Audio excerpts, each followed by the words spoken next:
Hello everyone, Nubasaurus here, and today I've got something super cool to show you. If you follow me on my YouTube channel here, you'll know exactly what this is, but if you don't follow me or you're maybe new to this, that's okay, I'm about to explain to you. This is my latest and greatest project, SkittleBits as I've called it. This is yet another computer made in Minecraft. I kind of figured I wanted to follow up my last computer, Bluewave, with something a little bit more powerful. And my last attempt was actually Bluewave Mark II, but that ended disastrously, so this was kind of the second attempt at a second attempt, I guess? But ultimately, my goal for this computer was to try and make it as small and as powerful and as flexible as possible, and I feel that I've successfully done so in this project.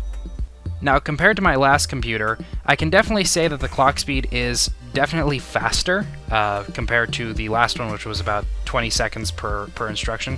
However, the time it takes to execute each instruction varies depending on what instruction you're executing, because it actually takes a variable amount of time to execute each instruction. So while some instructions may only take like a second or two to execute, others may take a couple seconds. So it really all depends on what instruction you're executing, but overall, pretty much all of the instructions can be executed under 20 seconds.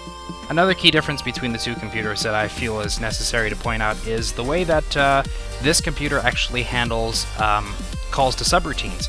Now, on my last computer, I actually had an 8-level stack, which allowed you to call up to 8 subroutines at a time, basically nested subroutines. In this one, it's actually got a proper stack system that's integrated with the memory. So not only are you able to call as many subroutines as you want, but you can also actually store CPU information such as register states in the stack as well. And of course, similar to my last computer, SkittleBits is heavily influenced by the Intel 8085 CPU. However, unlike my last computer, rather than just copying the Intel's 8085 CPU's ALU architecture, the entire CPU is influenced by that architecture. So instruction sets, registry sets, ALU functions, everything is heavily influenced by the Intel 8085. So if you're familiar with that CPU, great, it makes it a lot easier to learn the ins and outs of this CPU, that much quicker. So without further ado, let's go ahead and take a look at the specs of this entire system together, shall we? So at the heart of the entire system is, of course, the SkittleBits CPU. This CPU is, for the most part, pretty much self-contained. It contains all of your basic components in a computer, so 3 general-purpose working registers, 8 function ALU, flag register, control circuitry, all of which is 8 bits. Interrupt capabilities. Really, the only difference between this CPU and everyone else's CPU is the fact that the pieces of circuitry that control things like interrupt, memory addressing, and microcodes aren't actually part of the CPU, and there's a very good reason why. The reason for that is to make everything as expandable as possible. Starting with a microcode bank, this thing is actually expandable up to 64 instructions. Each instruction can actually be 16 sub-instructions long, making for an extremely versatile instruction set. Likewise, the address bus going to the memory can actually be extended up to 64 bits, and the number of interrupts that can be connected to the CPU are pretty much infinite. Now, this is all well and good for computational purposes, but the problem arises when you try and put information into the computer or even take it out of it, which is why I gave SkittleBits the ability to be connected to up to 256 I/O devices.